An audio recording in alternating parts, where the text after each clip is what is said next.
안녕하세요. 결코 포기하지 말고 지혜를 추구하라고 권면합니다. 오늘 본문은 잠언 4장 1절에서 9절입니다. 1절, 자녀들아 아버지의 가르침을 잘 듣고 주위의 깨달음을 얻으라. 내 아들아 하던 단수호칭에서 복수호칭으로 변화했습니다. 솔로몬이 왕이기에 앞서 당대의 대표적인 지혜자로서 후대를 이어갈 여러 젊은이들을 바르게 교육시킬 사명감을 가지고 이들을 향하여 직접 가르치고 있음을 반영하는 것입니다. 원문으로는 들으라 라는 쉬무가 가장 먼저 나옵니다. 이러한 표현은 소위 쉐마로 알려진 신명기 6장을 연상케 합니다. 솔로몬은 이스라엘 사람들이 소중하게 여겼던 쉐마와 동일한 문구로 시작해 자신의 가르침이 쉐마와도 같이 중요하다는 것과 그것을 보다 주의 깊게 들어야 함을 강조하는 것입니다. 2절, 내가 너에게 좋은 가르침을 줄 테니 너희는 내 교훈을 버리지 말라. 가르침이란 단어는 취하다라는 동사에서 유래해서 자신이 고안한 것이 아니라 타인으로부터 취하여진 지식이라는 뜻을 나타냅니다. 가르침을 준다는 단어는 이스라엘 백성들의 교육 현장에서 교육용으로 사용되었습니다. 히브리인들의 교육 역시 전승이라는 형태로 이루어졌습니다. 이때 전승되어야 할 가르침은 신적인 권위에 의해 주어진 것들입니다. 그래서 이 가르침은 자격 있는 자들에 의해 후대에게 전달되는 양식으로 계승되었습니다.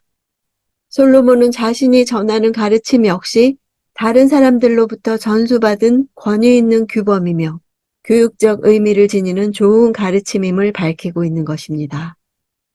3절, 나도 어려서는 내 아버지의 아들이었고 내 어머니가 사랑하는 외아들이었는데 자신 역시 그들처럼 아버지로부터 훈육받았던 사실을 언급하는 것은 지금 자신의 가르침이 독창적인 것이 아니라 대대로 전승되어 온 권위 있는 가르침이라는 사실과 더불어 지금 훈계를 받는 자 역시 미래에는 훈계자가 되어 지혜를 전승해야 함을 교훈하는 것입니다.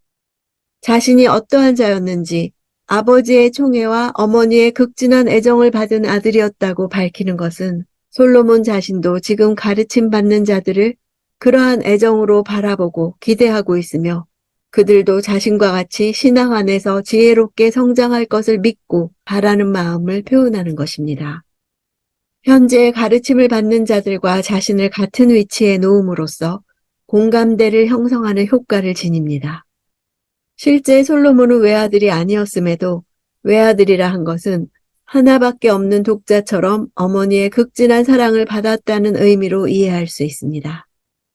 4절, 그때 내 아버지는 나를 이렇게 가르치셨다. 내가 하는 말을 기억하고 잊지 마라. 내 명령을 지켜라. 그러면 내가 살 것이다.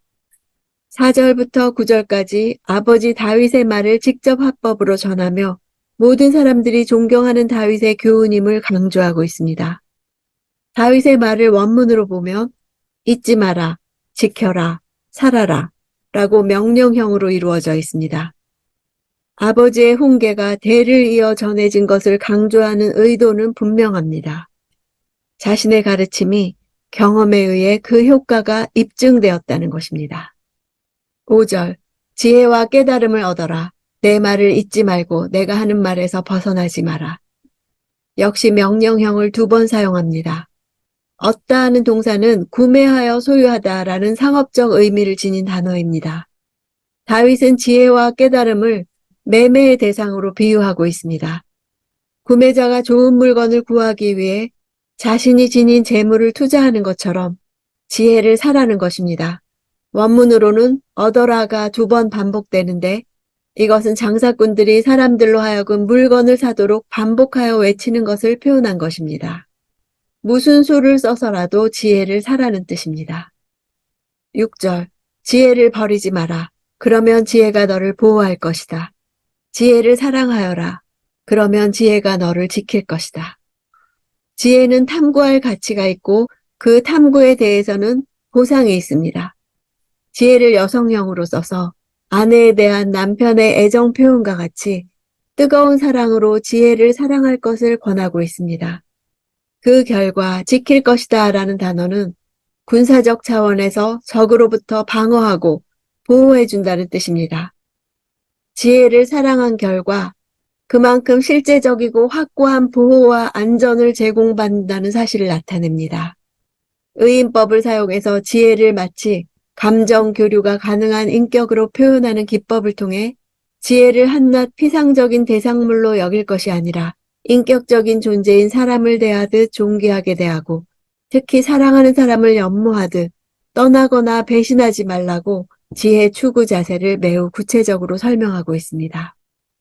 7절 지혜가 무엇보다 중요하니 지혜를 얻어라. 내가 가진 모든 것을 희생하고서라도 깨달음을 얻어라. 여기서도 얻으라는 동사를 2번 사용하여 지혜를 살 것을 강력하게 촉구하고 있습니다. 지혜를 사기 위해서는 값을 치러야 하는데 그 값은 내가 가진 모든 것을 희생하고서라도 라고 표현하고 있습니다. 아무리 큰 대가를 치러도 좋다. 왜냐하면 지혜가 없으면 더 큰 대가가 따르기 때문이다 라고 말하고 있는 것입니다. 지혜 없이 내리는 결정은 번번이 재앙을 낳게 마련이기 때문입니다.